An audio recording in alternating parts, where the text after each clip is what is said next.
Ну, карта лиса, да? Карта хитрости, карта изворотливости, карта лести. Поэтому будьте осторожны. Что на пороге стоит?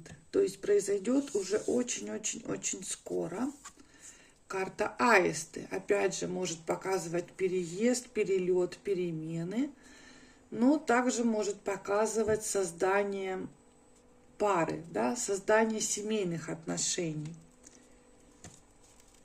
Дверь открывает то, что почти уже свершилось.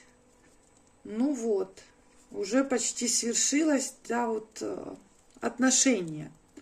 Отношения, свадьба, предложение руки и сердца, предложение быть вместе, быть парой.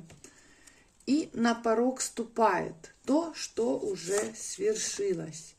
Карта гроб. Ну, закончился какой-то у вас период